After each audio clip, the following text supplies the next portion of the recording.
Hello and welcome back to the Amazing Conspiracy Realist channel. I am the Amazing Conspiracy Realist himself, Bryan Anthony Cirillo.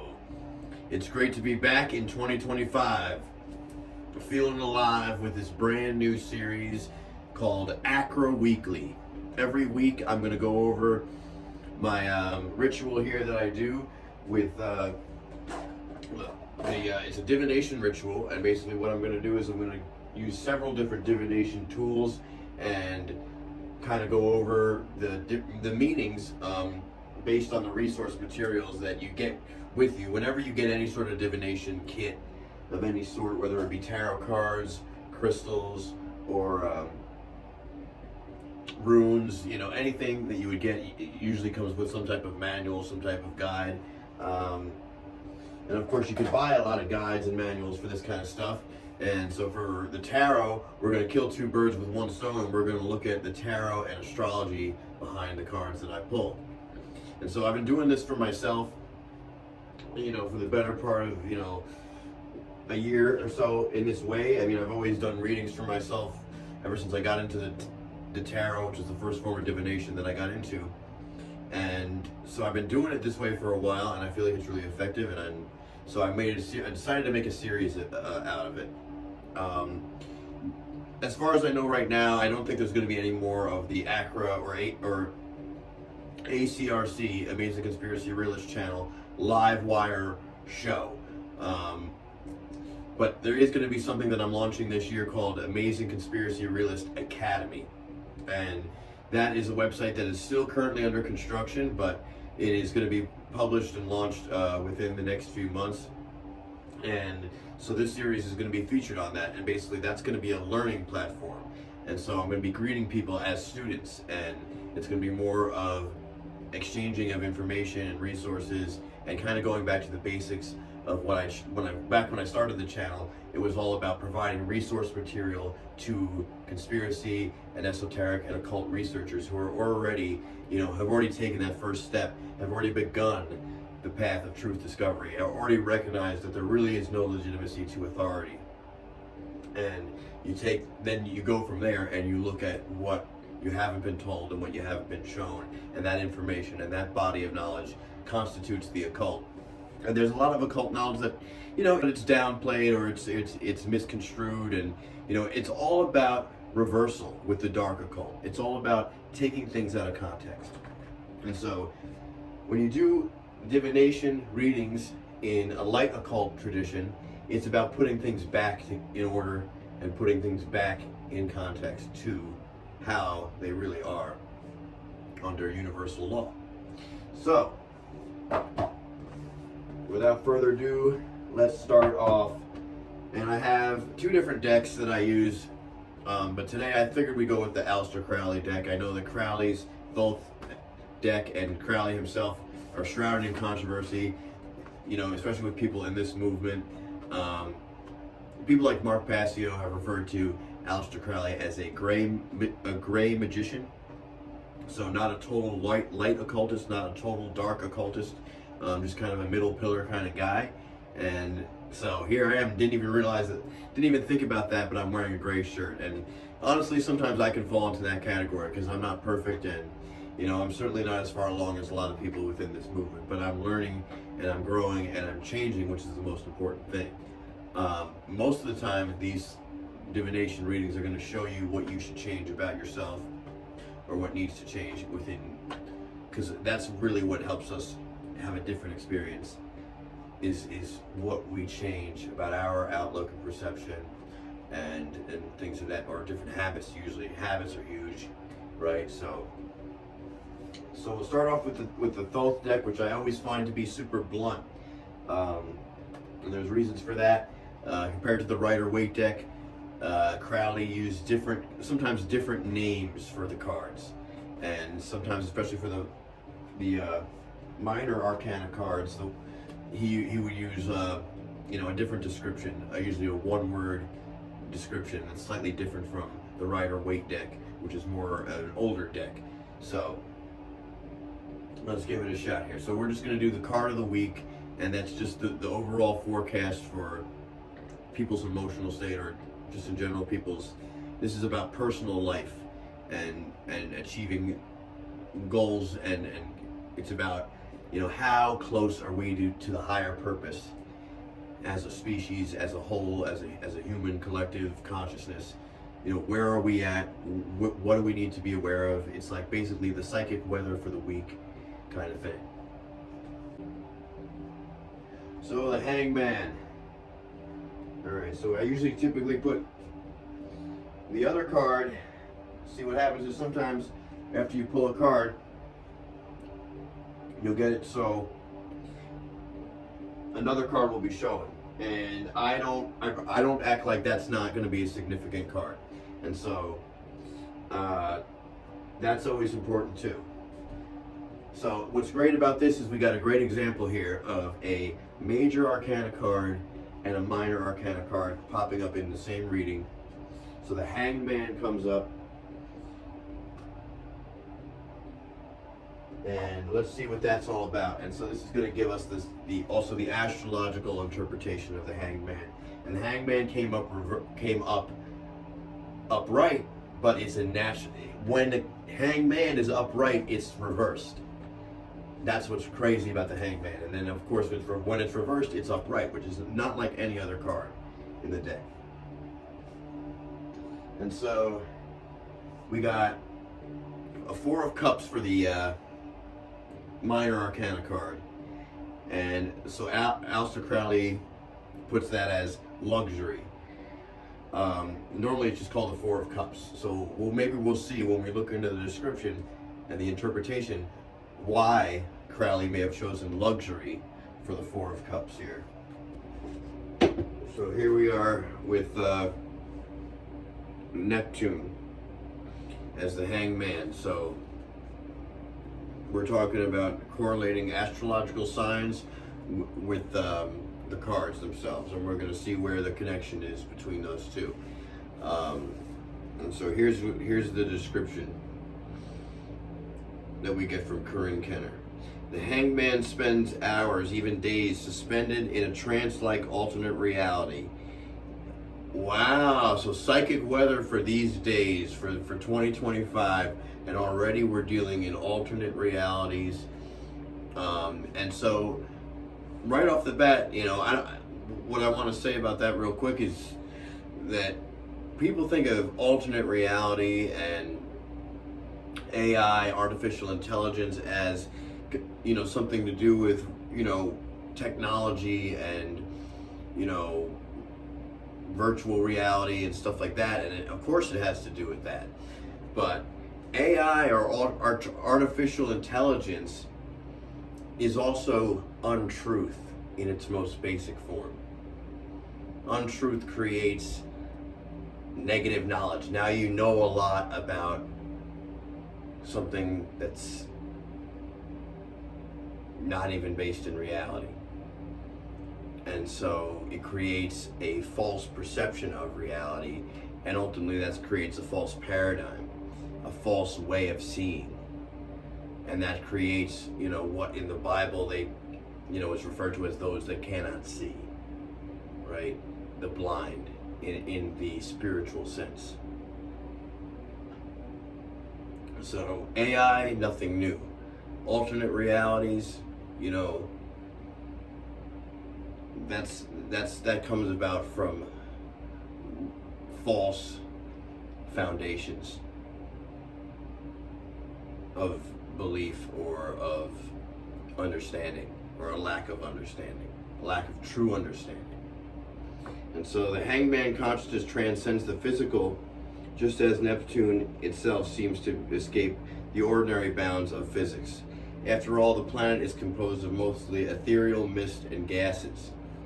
It's a planet of dreamlike illusion, as well as an existence removed from the limitations of physical concerns. So on the positive end of the Hangman, this is where you're dealing with creative, imaginative energy.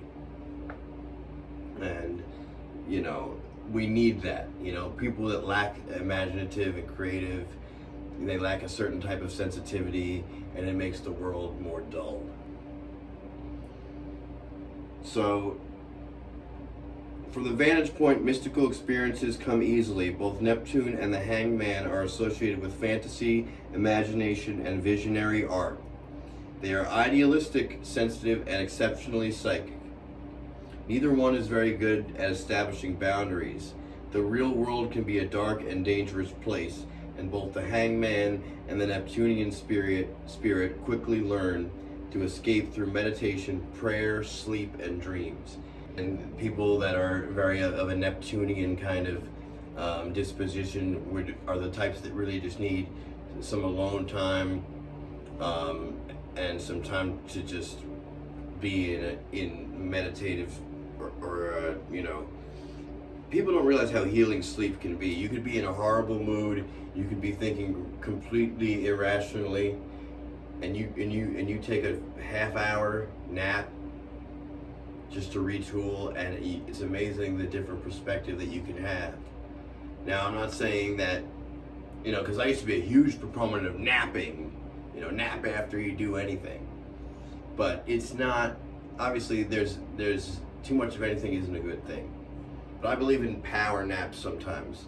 If you set the alarm, make it for a half hour, when you're really feeling off, it can really reset the whole balance. And so on the negative sense, we could turn to things like meditation. On the positive end, we could turn to things like meditation and creativity and getting deep into art that only requires one person, like painting and different graphic art and things like that.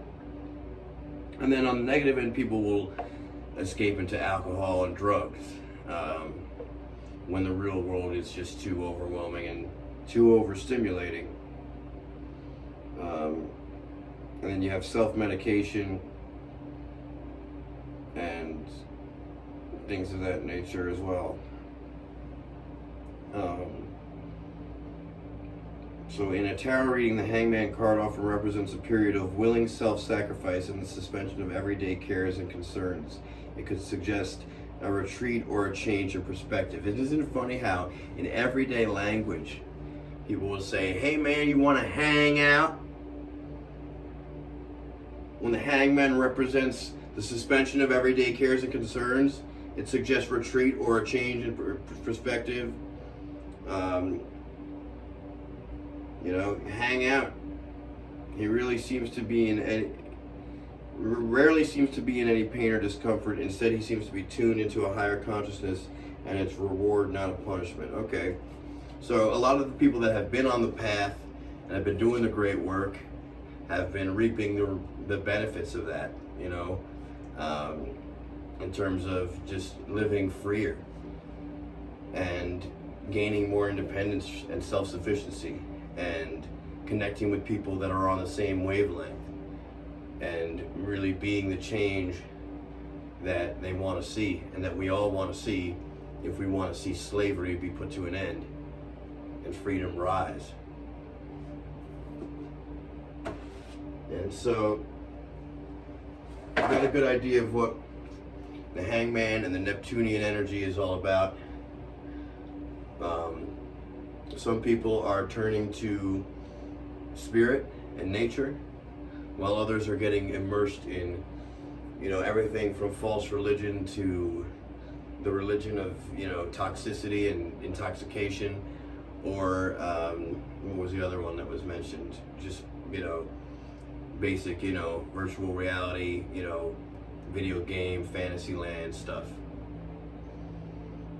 And so, ginseng conservation. Now, there's not really an official description for a reversed card, but I think what abundance is trying to tell us is that when you see a reversed card in this deck, what it means is there is a lack of abundance of the element that's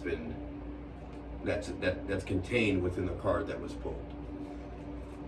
And so ginseng, there's a lack of, and so basically this is going to be confusing for people because ginseng is a plant, and I'm speaking of it as if it's an energetic form.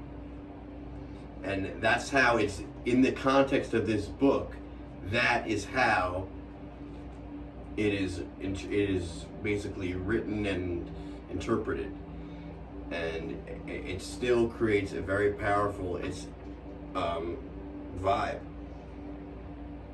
And so, that's what I'll have to go over next time, is kind of give you more of a background to this book and give you kind of the preface and give you the overall gist of what they're going for with this plant divination combo.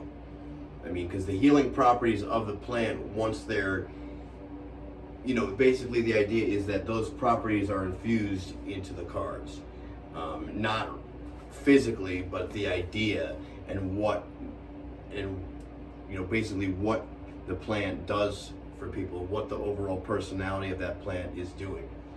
So instead of just trying to describe it, I will just give you the passage for the ginseng card that they have here. And she starts with a quote from Carlos Castaneda. A rule of thumb for a warrior is that he makes his decisions so carefully that nothing that may happen as a result of them can surprise him, much less drain his power. So, the name ginseng refers to Panax ginseng, native to China, and Panax, native to the eastern China. Okay. The name ginseng refers to Panax ginseng, native to China, and Panax quinquefolius, native to eastern United States. Both are used similarly as rejuvenative and stimulating medicines. And everyone knows, that's one of the main ingredients in a lot of energy drinks and teas is ginseng. Of course, they put a lot of extra other crap in there. If it was just pure ginseng, this is what we're talking about, is the pure ginseng. Well known for energy boosting properties, ginseng is often misconceived as being similar to the stimulating effects of caffeine. In fact, ginseng is much healthier and lasting approach to energizing. The king of all tonics, ginseng root is an adaptogen that helps us deal with stress of all kinds, physical, emotional, and mental. It's great for treating fatigue, debility, and emaciation, as it promotes tissue growth, regeneration, and restoration. As a sexual tonic, ginseng improves fertility, treats impotence, and can be used as an aphrodisiac. Now, I'm really glad that came up, because now we have ginseng reversed. And so there's a lot of people dealing with infertility problems. I even overheard someone say that today. And it has to do with the toxic environment that we live in. I live in a town where I think it's one of the highest rates of cancer in the country. And there's power plants, and there's, just a lot of addiction. And there's just a lot of still like paper mills and just, the classic, pollution and toxicity that you hear about so much, that's ruining our environment and ruining our health. And so, yeah, there's a lack of vitality. Living in these, people live in these cities that are dilapidated, and people are, just kind of vegging out on screen time. And so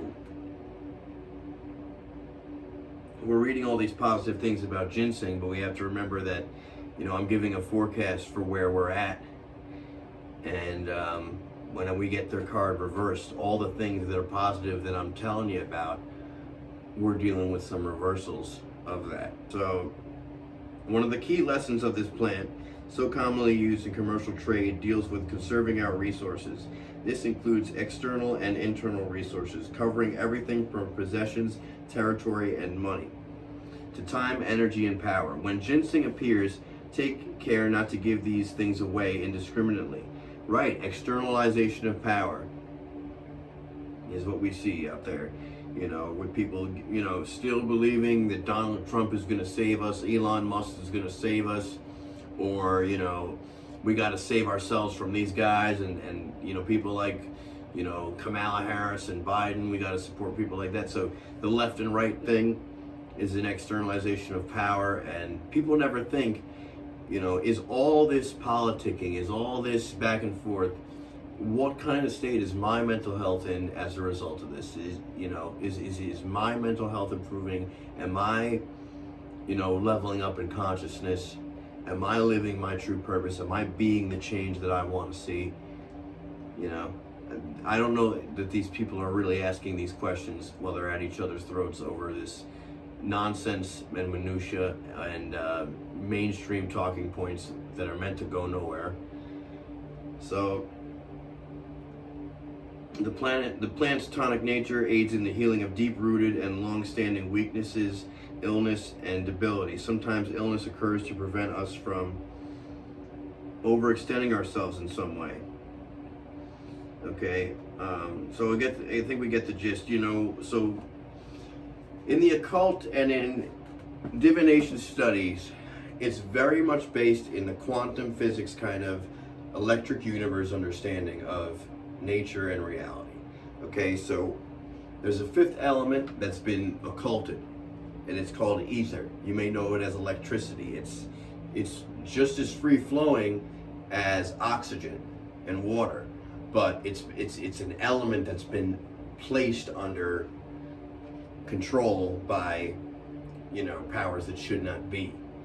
And people don't understand that about electricity, and that everything is electric, and everything contains energy, and within that energy contains even more information, genetic information about the properties of that actual thing, the very kind of themes that we're describing.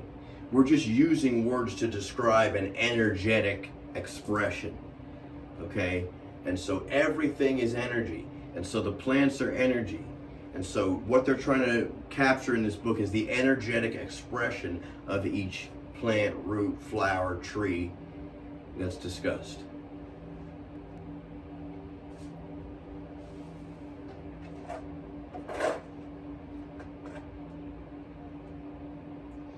And so green averantine is a comforter and a heart healer. You use green averantine to loosen and release negativity and energy blockage.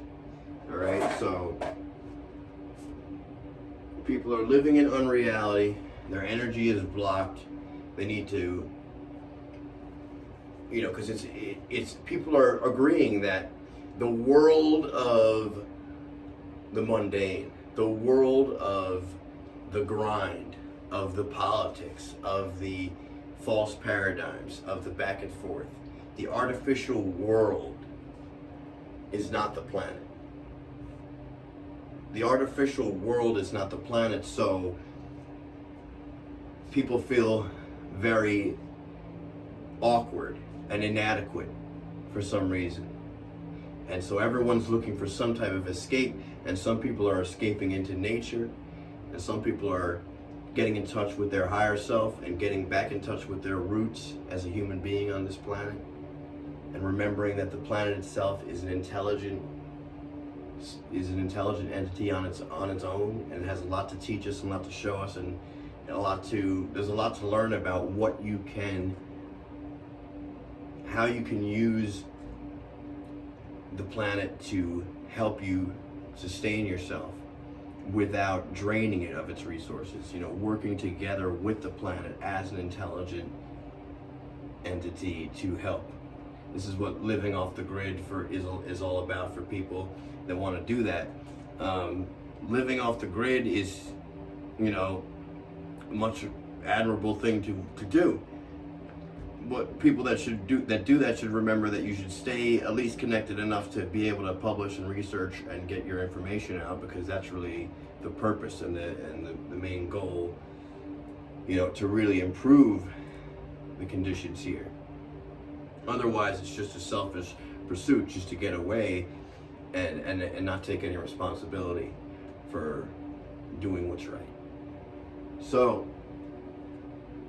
The other card that came up is the luxury card. Four of Cups. So we'll take a quick look at the description in the tarot and astrology, and then we'll wrap it up. Alright, so Four of Cups, we have the moon in Cancer. Alright, again, we're dealing with watery signs, Neptune and the moon. So we got Four of Cups, the moon in Cancer. Lord of blended pleasure. The moon is the natural ruler of Cancer. So the high priestess in her dignity is in her dignity here. So you might want to give her some space though, as both the ruler and the sub-ruler of the sign. The Four of Cups gets a double dose of lunar energy. So lunar energy, for those that don't know, is opposed to solar energy. So solar energy is the get up and go and get out there in the world, and you know, it's the energy that, you know, you get up, you go to work, you show your face to the world. That's the energy of I gotta be on today, because you're like a light, I gotta be on. But lunar energy is when you come home, okay, and you can go and introspect. Lunar energy is, it goes back to what we were talking about before with the Neptunian imagination aspect.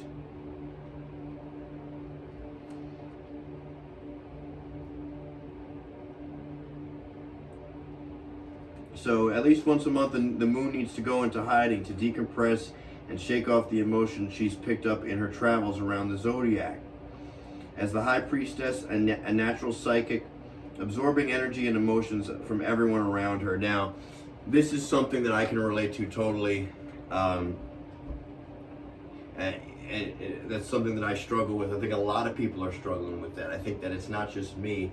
I think what's happening is that we are feeling so overwhelmed when we're out in public, because we are absorbing the energy of so many people, and so many people are in pain right now. So many people are in a state of paranoia right now, and shake up, and this trauma. And so we're picking up, we have our own trauma to deal with, and then we are picking up on other people's trauma that we don't even know about. Then we got a whole nother, you know, can of worms going on when you're dealing with scalar weaponry and radionic technologies that are deliberately being used to really scramble the brains and the hearts and the minds of everybody around here, you know. And so when, of course, you know, you kind of get this pent up, you know, especially for people who are still out in the working world, you're out there 8 hours a day, and you're starting to get the rage starts to pent up, and you're pent up with rage, and you really got to let it go. All that solar energy, you get burnt out, right? We use the phraseology. The phraseology comes from the occult knowledge, okay? We're getting burnt out, man. We got to cool off, right? We got to dip into that, you know, go into the Lady of the Lake late at night, and that cool air and the cool waters, the healing waters, because you're burnt the fuck out, man. And people are burning themselves out on stress and getting nothing done. So it's just a lot of what I did last year. You saw it. I filmed it. You know, this pent up rage and this need to just rant and just go off the rails, even if it doesn't always make sense. Even if it feels like, sometimes it feels like negativity can be so strong that you just feel like every negative thought is true, every positive thought is false. And sometimes it takes a nap, it takes a meditative, you know, session. It takes some yoga, some qigong, some karate, some, you know, dirt biking, whatever you do, whatever that thing is that you do, and you don't need to, it's not a group activity, it's just something that you do to clear your fucking head to reset. People are not letting themselves reset. I know so many people whose whole life is about going out every night to the bar and doing the same thing they did the night before. And it's almost like they work, all afternoon, all night, and then it's out and about for another 8 hours. And then you're dealing with all these people. Then you're dealing with all the substances. And then is it really relaxation? Is that really the escape? Because it's more work to just be dealing with. For me personally, to live that kind of life, and I've borderlined on that kind of life at times, and it gets so overwhelming because nobody really has any real plan. It's all kind of just this chaotic mess of people that are intoxicated and different intentions, and everything is just random and based on this ocean of whims. An ocean of whims that only lead to spiraling out of control even more. And people they're burning themselves out on this lifestyle. They're living like a hair metal band when they're just one person trying to survive, at some job that barely even pays ends meet. But they're living the life as if they're like an 80s hair metal band. And I just don't get it. Even for bands, just to burn yourselves out on party, and it can really take a toll on your creativity and your ambition and your productivity. And I ain't preaching to the choir. I've dealt with all these things, so I'm only saying because I know from experience. Well, I hope that the themes tie it together for us. And if people are skeptical about that, we're just going to continue on each week, and we're going to see that each and every week we find, if you have fire. This week we had the element of air and water, but you're going to have fire and earth. You're going to have fire and water. You're going to have elements. You may have one element that you see over and over again, and you may have two, but there's always going to be only just like one or two, and it's always obvious, what kind of elements you're dealing with, and what kind of energy you're dealing with. Because at the end of the day, it's all about energy. It really is. And you have to know enough to care, and care enough to know, and then act on what you know.